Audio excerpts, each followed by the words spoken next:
দুইটা সময় তওবা করে লাভ নাই। একটা হচ্ছে মৌতের যন্ত্রণা শুরু হয়ে গেলে, মৃত্যুর যন্ত্রণা শুরু হয়ে গেলে আগে পা থেকে শুরু হয়ে আস্তে আস্তে গলার দিকে আসে।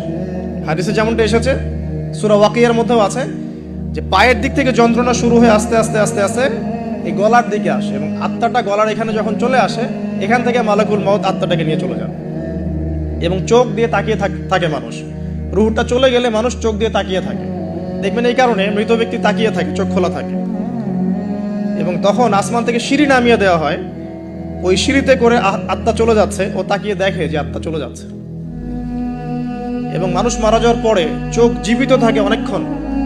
মেডিকেল সায়েন্স যারা পড়েছে তাদেরকে জিজ্ঞাসা করবে, মানুষ ডেড হয়ে গেলেও চোখ দেখবেন আরো কয়েক ঘন্টা, হয়তো আরো নির্দিষ্ট একটা সময় পর্যন্ত চোখটা কিন্তু জীবিত থাকে।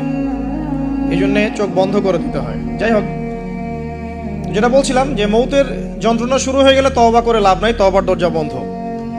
আর পশ্চিম দিক থেকে সূর্য উঠে গেলে তওবা করে লাভ নাই, তওবার দরজা বন্ধ। তো এই 10টার মধ্যে সবচেয়ে বড়টা হচ্ছে মাসিহুদ দাজ্জাল।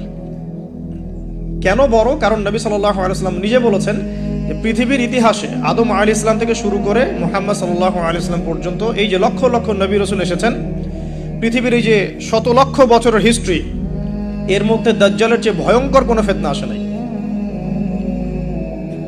নবী সাল্লাল্লাহু আলাইহি ওয়াসাল্লাম বলছেন, একজন মুমিন ব্যক্তি যদি দাজ্জালকে পেয়ে যায়, সে যেন তার সাথে সাক্ষাতের আকাঙ্ক্ষা না করে, কারণ সে তার সাথে সাক্ষাৎ করলে ঈমান হারা হয়ে যেতে পারে।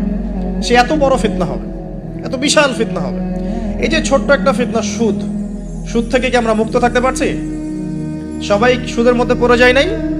এই যে মেয়েদের ফিতনা, মেয়েদের যে ফিতনা, বেহায়াপনা, এখান থেকে কি আলেম জালেম কেউ বাকি আছে? সবাই ফিতনায় পড়ে যাচ্ছে আমরা।